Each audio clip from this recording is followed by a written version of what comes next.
오늘 주시는 주님 말씀은 누가복음 24장입니다.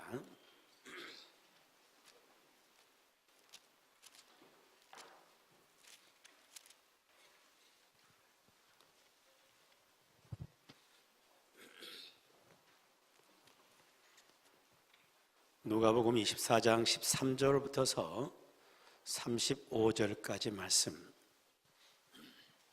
찾으셨으면 아멘. 함께 합독합시다. 그날에 그들 중 둘이 예루살렘에서 25里되는 엠마오라 하는 마을로 가면서 이 모든 된 일을 서로 이야기하더라. 그들이 서로 이야기하며 문의할 때에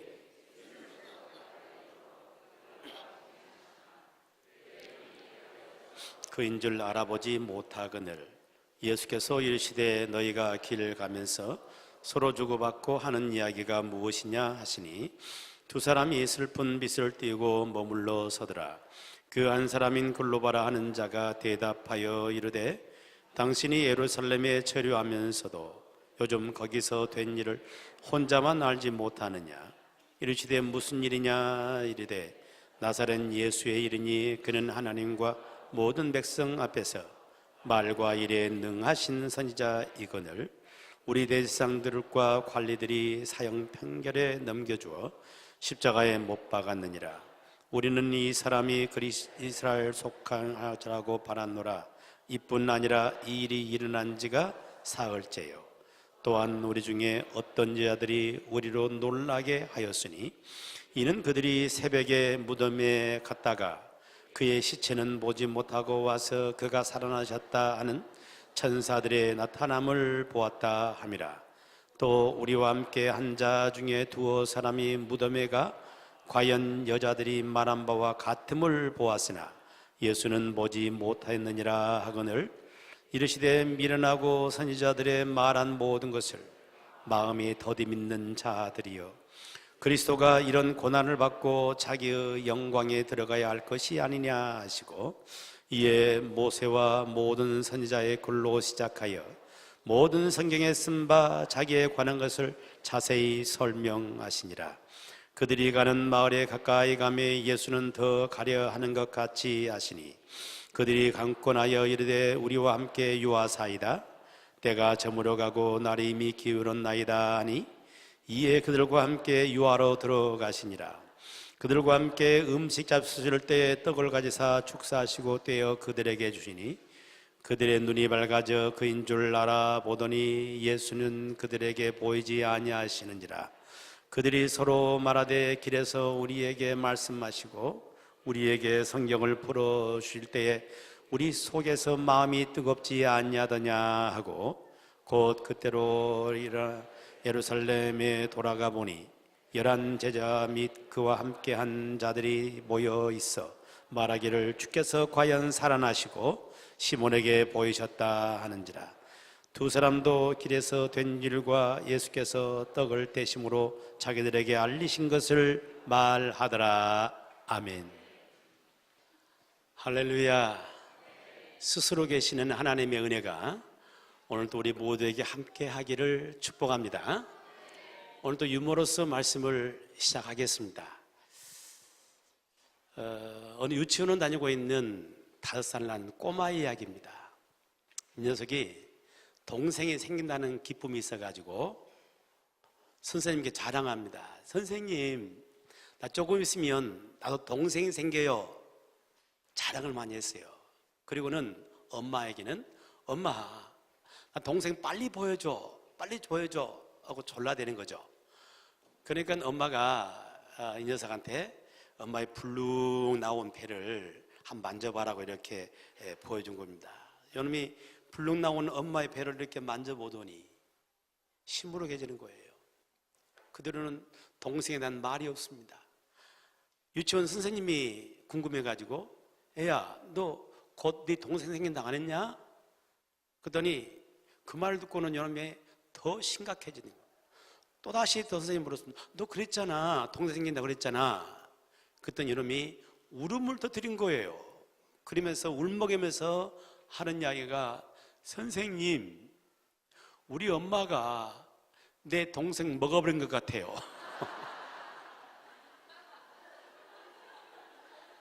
애기 입장에는 충분히 이해가 되는 이야기입니다. 엄마 배가 불러서 동생은 먹어버렸다는 거죠. 얼마나 그 녀석 속에 이 혼란스러웠겠습니까? 이 아이만 혼란스러운 것이 아니라 요즘 날씨를 보면은 참 혼란스럽습니다. 한 일주일 전만 해도 이건 봄이 실종되고 그냥 바로 여름이 온 것처럼 그렇게 따뜻하고 덥기까지 했잖아요. 온도가 25도가 넘어가고 그러면서 꽃들이 시차를 가지고 이렇게 피어야 되는데 시차를 가지고 피어는 것이 아니라 한꺼번에 싹 피어나 버려요. 뭐 진달래, 뭐 그 개나리, 뭐 나중에 벚꽃까지 그냥 한꺼번에 싹 피어나 버리니까 이 지자체에서 꽃축제를 준비를 했잖아요. 근데 꽃이 피어날 시점에 꽃축제를 준비를 했는데 먼저 싹 피어버리니까 꽃이 없는 축제를 한다고 말해요. 그만큼 여름이 곧 돌아온 것 같이 굉장히 따뜻하고 더울 만큼 그랬는데 며칠 사이에 엄청난 추위가 몰려오네요. 꽃샘추위가 몰려오는데 아니 세상에 이 4월달에 눈이다 와. 어저께 눈이 엄청나게 오고 오늘 같은 날은 뭐 뉴스 이렇게 클릭해 보니까 그 강원도 같은 데는 영하 5도래. 그래서 한쪽에는 꽃이 피어 있고 한쪽에는 눈이 쌓이고 막 이러는 진풍경이 벌어졌답니다. 이렇게 그 날씨가 더웠다 추웠다 롤러코스터를 이렇게 타고 있는 그런 때에 우리 건강 조심해야 돼요. 이 건강 관리하는데 참 중요한 것은 이 체온 관리를 잘해야 됩니다. 체온 관리. 이렇게 온도가 올라갔다 막 급격히 떨어지고 막 이럴 때일수록 내 체온 관리를 잘해야 돼요. 그 일본의 그 사이토 마사시라는 분이 계시는데 이분이 어떤 책을 썼냐면은 체온 1도가 내 몸을 살린다는 그런 책을 썼습니다. 체온 1도가 내 몸을 살려요. 그 내용 속에 보게 되면 체온이 1도가 떨어지게 되면 만병이 찾아온다는 거예요. 몸 안에 만병이 찾아오는데 1도가 떨어지게 되면 우리가 그렇게 중요하게 여기는 면역력이 36%가 떨어져요. 면역력이 있어야 그래야 병들을 이겨내잖아요. 근데 온도가 떨어지게 되면 면역력이 툭 떨어져요. 그래서 병을 이길 수가 없는 겁니다. 게다가 이와 같이 온도가 1도 떨어지게 되면은 신진대사율이 12%가 감소되는 거예요. 이게 신진대사가 안 이루어지니까 소화가 안 되는 거고, 이게 지방이 축적되는 거고, 비만이 생기는 거고, 모든 이 에너지 대사들이 이루어지지를 않는다는 거 말이죠. 그래서 많은 병들이 오는 거예요. 더 심각한 것은 우리 체온이 원래 36.5도가 돼야 하잖아요. 근데 35도로 떨어지게 되면 그때 암세포가 급격하게 늘어난다는 거예요. 암세포가. 암은 결국은 체온과의 싸움이라는 거잖아요. 내 체온이 정상 체온과 보다 조금 높은 듯한 이런 체온이 됐으면 암은 발생하지 않는 건데 체온이 떨어지니까 암이 발생하는 거죠. 현대인들의 암이 굉장히 많은 것은 이 체온의 문제라는 겁니다. 그래서 이 몸을 놓고 볼 때 몸이 차가워지면 죽어가는 것이고 몸이 따뜻하면 사는 겁니다. 아멘. 그래서 이 봄철에 우리 체온 관리를 잘하기를 바랍니다. 이 몸을 따뜻하게 만들어가는 그렇게 되면은 우리도 건강할 줄로 믿어요. 근데 이 육체의 건강도 중요하지만 더욱 중요한 것은 마음의 건강이에요. 내 마음이 따뜻해야 되는 거고 내 마음이 뜨거워져야 돼요. 그래야 우리가 삶을 살아가는 가운데 복되게 살 수 있는 겁니다. 마음이 차가워지게 되면 내 삶이 죽어가는 거예요. 그래서 항상 내 삶이 아름답고 좋은 일들이 많이 일어나기를 원한다면 내 마음이 항상 살아있는 마음이 돼야 되고 이 마음이 뜨거운 마음, 이런 마음을 가지고 삶을 살아야 할 줄로 믿습니다. 우리가 함께 보신 이 본문의 말씀을 보게 되면은 이 말씀 속에 예수님의 제자 가운데 엠마오로 가는 두 제자에 대한 이야기가 나오고 있어요. 이 예수님의 이 두 제자는 지금 낙심과 절망 가운데 마음이 식을 대로 식어버린 차가워진 그런 마음으로 고향으로 가고 있는 사람이에요. 이들에게 진정한 소망이었고 의지했던 분이 바로 누구냐면은 예수님이었거든요. 예수님이 구원자시고 우리 민족을 살릴 분이 우리 예수님이고, 그래서 예수님을 향한 그런 믿음을 갖고 있었어요. 근데 그렇게 따랐던 예수님이 십자가에 못 박히시잖아요. 못 박히시면서 너무나 허무하게 십자가에서 처절하게 죽임을 당하는 겁니다. 그 모습을 바라봤던 이 두 제자가 마음이 낙심이 된 겁니다. 더 이상의 희망이 없어요. 아무런 의욕도 없는 거예요. 낙심된 마음으로 고향으로 내려가고 있는 겁니다. 이 두 제자의 마음은 식을 대로 식어버린 차가워진 그런 마음을 갖고 지금 고향을 찾고 있는 거예요.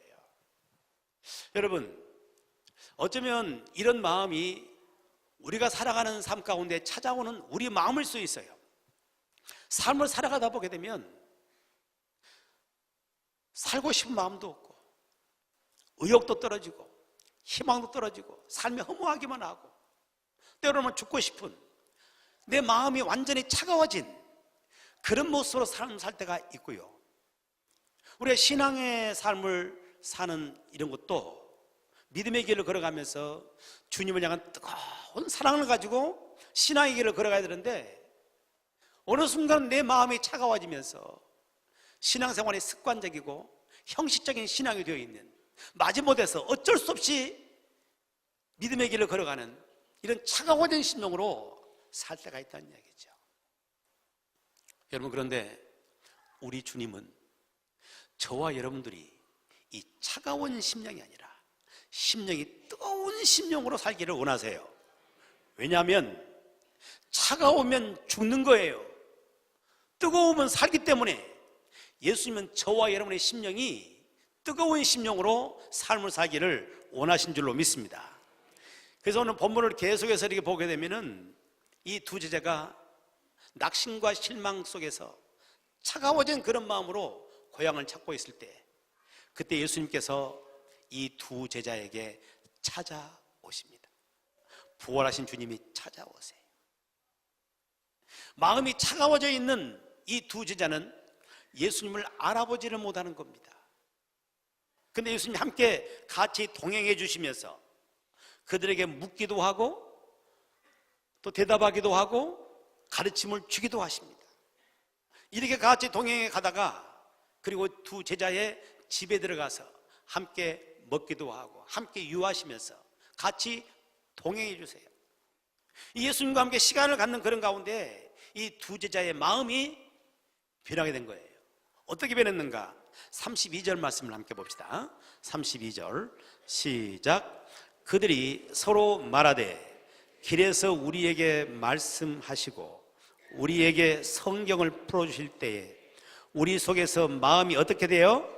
뜨겁지 아니하더냐. 우리 속에서 마음이 뜨겁지 아니하더냐. 실망과 낙심 속에서 차가워졌도록 차가워진 심령으로 고향을 찾고 있던 이 두 제자에게 예수님이 찾아오셔서 이들의 마음을 뜨겁게 회복시켜 주셨습니다. 이 뜨겁지 아니하더냐, 이 말은 헬라어의 원어에 써진 그런 말로 보게 되면 카이로메네라는 말을 썼습니다. 카이로메네라는 이 말은 어떤 의미를 갖고 있냐 하면은 감격한 그런 마음으로 인해서 마음이 불이 붙는 그런 마음, 어떤 감격을 받은 거예요. 감격된 그런 상황 속에서 마음에 불이 붙는 거예요. 뜨거운 불이 붙어 있는 그런 상태를 말하고 있는 겁니다. 이 예수님의 두 제자가 차가울 대로 차가워졌던 그런 마음이 주님이 찾아오심으로 인해서 이 두 사람의 마음이 다시 회복이 되어지고 뜨거운 마음을 갖게 된 줄로 믿습니다. 이 귀한 역사가 우리 모두에게 함께하기를 축복합니다. 그래서 우리 심령이 차가워진 심령으로 사는 것이 아니라 뜨거운 가슴 갖고 삶을 살아갈 수 있는 귀한 삶을 살아가기를 축원합니다. 여러분, 이 이야기와 비슷한 이야기가 요한복음 21장에 또 나옵니다. 거기는 시몬이라는 베드로에 대한 이야기가 나오겠어요. 이 베드로가 예수님을 가장 앞장서 따르잖아요. 주님이 십자가에 못 박히시기 위해 잡히신다는 그런 말씀을 할 때 다 주를 버릴지라도 나는 절대로 주님 버리지 않겠습니다 다짐했던 사람이야. 근데 예수님 막상 잡히실 때에 그것이 두려움이 찾아왔어요. 그래서 예수님을 모른다고 부인하고 예수님을 저주까지 했어요. 그러고 난 다음에 엄청난 후회가 밀려오는 겁니다. 나 같은 자를 불러서 제자 삼아 주셨고, 그렇게 나를 사랑했던 그 예수님을 내가 배반했고 그 예수님을 부인했다는 사실이 스스로 생각해 볼 때 자기가 자기를 생각해도 미운 거예요. 스스로를 용서할 수가 없는 거예요. 그 낙심과 절망에 되어 있어요. 마음이 식을대로 식어진 겁니다. 그런 마음으로 요한복음 21장에 보게 되면 그가 제자들과 함께 고기 잡으러 갑니다. 옛날의 삶으로 돌아가는 거예요. 돌아가서 거기서 고기를 잡고 있습니다. 밤새도록 근문질을 하는데 고기가 잡혀요? 하나도 안 잡혀요. 마음이 차가워진 그런 마음으로 무슨 일을 하는데, 낙심된 마음으로 무슨 일을 하는데 되는 일이 되겠습니까? 하는 일이 허탕질만 하는 거예요. 주님이 그 자리에 찾아오십니다. 찾아오셔서 얘들아, 너희에게 고기가 있느냐? 예, 없습니다 주님. 그래, 그러면 그물을 배 오른편에 던져봐. 그 말씀대로 그물을 배 오른편에 던졌더니 와, 고기를 엄청나게 많이 잡은 거예요. 큰 고기가 막 그물이 찢어지는 만큼 잡힌 거예요. 그래서 건져놓고 그냥 걷어들일 수가 없어가지고 숫자까지 셌어요. 셌더니 몇 마리였다고요? 모나미 153 거기서 나왔잖아요. 153마리가 쫙 나온 거예요. 너무 기뻤어요. 그때 한 제자가 저분은 주님이시다, 주님을 알아본 거예요. 그때 베드로 어떤 태도를 취했습니까? 겉옷을 벗고 물속으로 뛰어들어간 거예요. 무슨 마음 때문에? 부끄러워서 물에 빠져 죽어보려고? 그런 마음이에요? 아니요. 비록 자기가 주님을 모른다고 부인했기 때문에 그 마음에 죄송하고 눌린 마음은 있지만 그 마음 중심 속에는 여전히 주님을 사랑하는 겁니다. 그 마음이 있는 거예요. 그래서 자동 반사적으로 주님이란 말을 듣고 헤엄쳐서 주님께 나갑니다. 갔더니 주님께서 그들을 위해서 준비해 놓으신 것이 있었어요. 뭐였어요? 숯불을 피워놨습니다. 추위에 떨고 있는 제자들을 숯불을 피워놓으셨고, 거기다가 또한 먹는 것을 구우셨어요. 뭐요? 고기와 생선을 구워가지고 배고픈 저들을 채워주십니다. 한없는 주님의 사랑을 베풀어 주시죠. 한마디도 너 왜 나를 배반했냐 묻질 않으세요. 그냥 그들의 그 차가워진 그런 마음을 주님께서 행동으로 이렇게 치료하시는 그런 모습이에요. 그리고 식후에 주님이 시몬 베드로에게 묻습니다. 요한의 아들 시몬아, 네가 이 사람보다 나를 더 사랑하느냐? 요한의 아들 시몬아, 내가 다른 사람들보다 나를 더 사랑하느냐 하고 주님이 물으셨네. 그때 나는 주께 대답했네. 내가 주를 사랑하는지 주님께서 아십니다. 주님께서 내 마음을 아시리. 주님 물으세요. 네가 다른 사람보다 나를 더 사랑하느냐? 이 물으시는 그 말씀은 베드로의 마음속에 주님을 사랑하는 뜨거운 불이 있어요. 있지만 주님을 부인했던 것 때문에 이 죄의식이 그를 꽉 누르고 있어요. 마음이 완전히 닫혀지게 되고 마음이 차가워지고 식어졌습니다. 낙심과 절망 속에 빠져 있어요.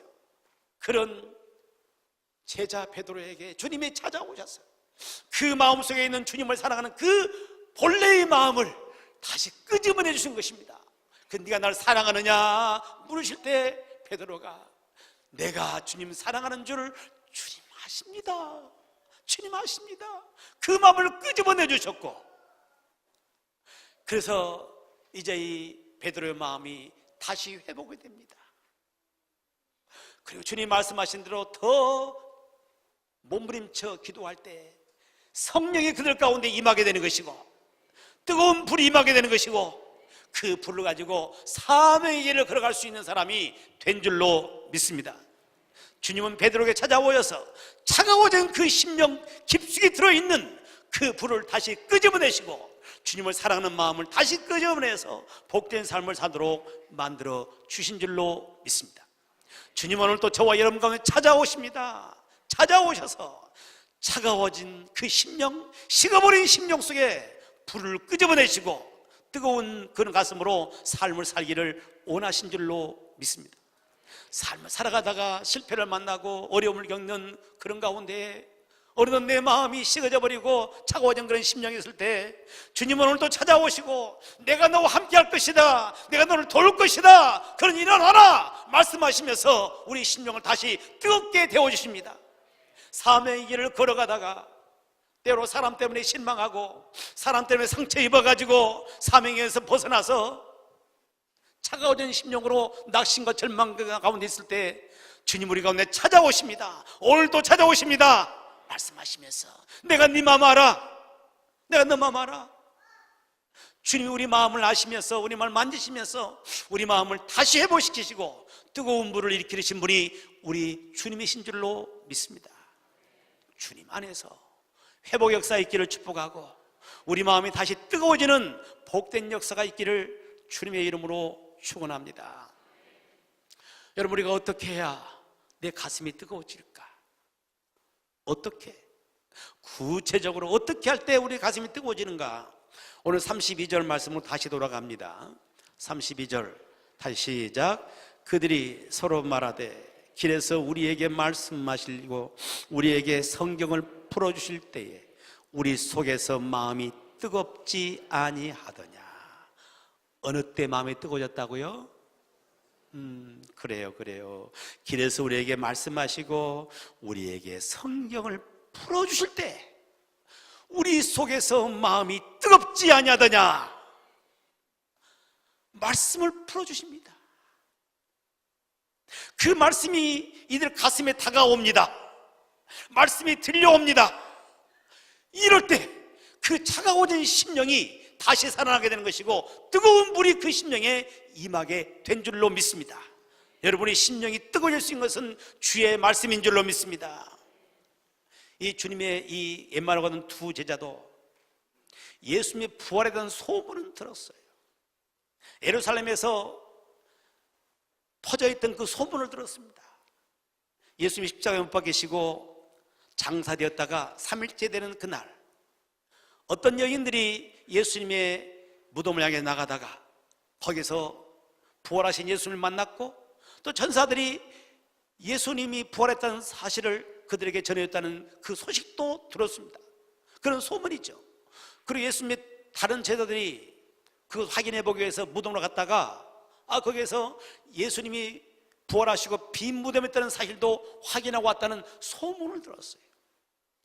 소문을 들음을 통해서 그가 가슴이 뜨거워진 것이 아니었고 길을 지나가는데 예수님이 찾아오셔서 이들에게 성경 말씀, 하나님 말씀을 하나하나 풀어내어 주십니다. 25절 이하의 말씀 보게 되면 이렇게 말씀하시죠. 이르시되 미련하고 선지자들이 말한 모든 것을 마음이 더디 믿는 자들이여 그리스도가 이런 고난을 받고 자기의 영광에 들어가야 할 것이 아니냐 하시고 이에 모세와 모든 선지자의 글로 시작하여 모든 성경에 쓴 바 자기에 관한 것을 자세히 설명하시니라. 하나님의 말씀을 자세히 주님이 설명해 줄 때, 그 말씀을 들을 때 이들의 마음이 다시 회복이 되어지고 차가워졌던 그 심령이 다시 뜨거운 불이 임하는 그런 심령이 된 줄로 믿습니다. 우리 심령이 뜨거워질 수 있는 것은, 다시 살아날 수 있는 것은 주의 말씀인 줄로 믿습니다. 사람은 떡으로만 사는 것이 아니라 하나님에서 나오는 모든 말씀으로 사는 줄로 믿습니다. 육신은 떡이 있어야 살아. 떡을 먹어야 삽니다. 그러나 영은 말씀을 먹어야 삽니다. 이 육신의 체온을 올려야 건강하다고 그랬는데, 체온을 올리는 그 법을 알고 있어야 돼요. 어떻게 하면 체온이 올라간지 아시나요? 알고 사셔야지. 건강 그렇게 생각하니까. 어떻게 체온이 올라갑니까? 우리 어린아이 한 대로 운동하면 체온이 올라가잖아요. 운동하면 그때 내 몸에 체온이 올라갑니다. 이게 운동해야 돼요. 움직여야 사는 겁니다. 그리고 또한 목욕도 체온을 올리는 거예요. 목욕 굉장히 좋은 겁니다. 목욕할 때 체온이 싹 상승하는 거예요. 이 목욕하는 것도 체온을 올리는 것이기 때문에 굉장히 체온을 올리는 데 좋은 거예요. 게다가 음식이 굉장히 중요해요. 웜업푸드라고 들어보셨죠? 따뜻함을 올려주는 그런 음식들, 웜업푸드. 그냥 인스턴트 이런 음식들만 자꾸 좋아하면 몸이 차가워진다니까요. 냉동식품만 자꾸 좋아하면 몸이 차가워지는 거예요. 그런데 몸을 따뜻하게 만드는 웜업 식품들이 있는 거예요. 그런 음식들을 먹을 때 몸의 체온이 올라가면서 병들이 물러가게 되는 것이고 강건해지는 겁니다. 여러분, 그런데 우리의 마음과 영혼을 상승시키는, 그 체온을 상승시키는 웜업 식품이 있는데, 그게 바로 뭐냐면은 하나님의 말씀이에요. 여러분, 말씀을 먹을 때 그 말씀이 내 심령을 뜨겁게 만드는 것이고 내 심령의 체온을 올리게 되는 거예요. 여러분, 그럼 우리 말씀을 가까이 하는 사람들이 바로 그런 사람들이 영혼의 체온이 올라가야 되는 것이고 마음의 체온이 올라가게 되는 것이고 마음이 살아나면서 삶을 복되게 살게 되는 겁니다. 저도 신앙생활을 시작한 지 7년 동안 참 형식적이고 습관적인 그런 신앙생활을 살았습니다. 처음에 교회 나갈 때 형님의 강요에서 교회를 나갔기 때문에 별로 신앙의 의미도 모르고 형식적이고 습관적인 그런 신앙생활을 한 7년을 어떻게 7년 동안 살까 그러는데, 사람을 내가 좋아하거든요. 사람 좋아, 사람 사귀느라고 교회를 다녔어요. 하지만 신앙의 맛도 모르고 그렇게 지내다가 어느 날 주의 말씀이 내 마음에 부딪혀 들어왔던 말씀이 있었습니다. 최초로 내 마음에 부딪혀 왔던 그 말씀이 요한복음 1장 12절 말씀이었습니다.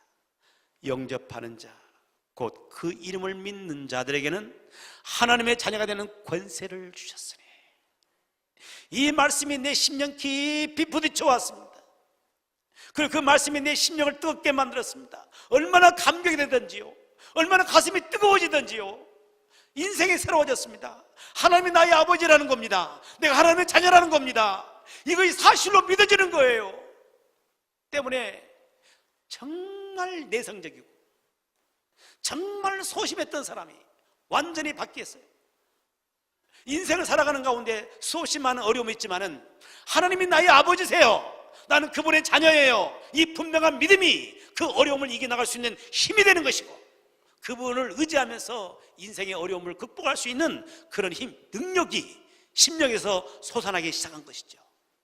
여러분, 주의 말씀이 내 속에 부딪혀 오면 그 말씀이 내 심령을 회복시키는 것이고 내 심령을 뜨겁게 만들어가는 겁니다.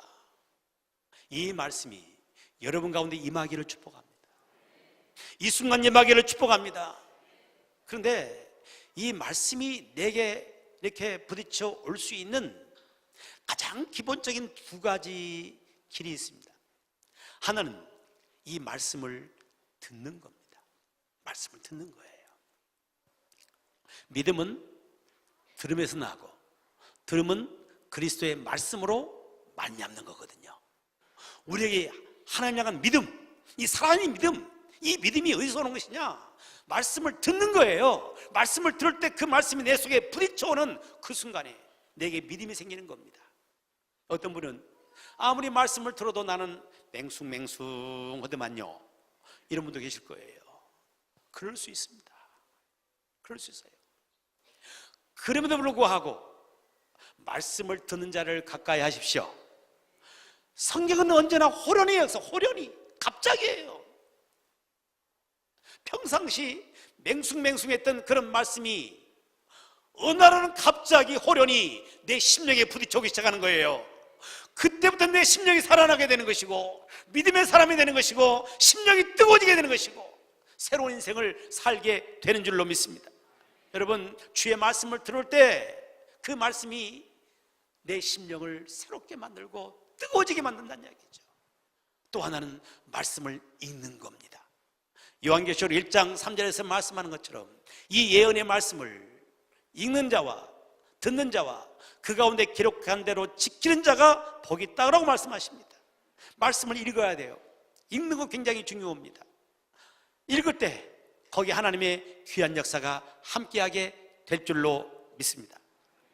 그래서 지금 매년 성경 일독 프로그램을 우리가 진행하는데, 올해 성경 일독 프로젝트 제목이 뭐예요? 바이블 3927. 와, 오늘 청년들 너무 동영상이 너무 멋졌잖아요. 설명을 얼마나 잘하든지 다 아시죠? 다 아시니까 성경을 읽을 때 한 가지 팁만 말씀드릴게요. 어떻게 읽을 것이냐? 절대로 머리 지식으로 읽지 말아요. 내 머리로 성경 다 이해하려고 읽기 시작하게 되면 그 사람은 한 장도 못 읽습니다. 왜요? 성경은 하나님의 말씀이야. 내 머리로 다 이해할 수가 없는 말씀이에요. 그러므로 내 머리로 성경을 이해하고 읽으려고 그러면은 하나도 내가 내 머리로 이해할 수가 없어서 한 장도 앞으로 나가지 못하는 거예요. 그래서 많은 사람들이 성경 읽읍시다 그러면 창세기 1장 2장 읽다가 또 그만하고 1장 2장도 그만두고 거기만 달아져 있어. 이렇게 맨날 달아져 있어. 이런 경우 얼마나 많은지 몰라요. 자기 머리로 읽으려니까 그런 거예요. 성경은 머리로 읽는 것이 아니에요. 성경은 기도하면서 읽는 것이에요.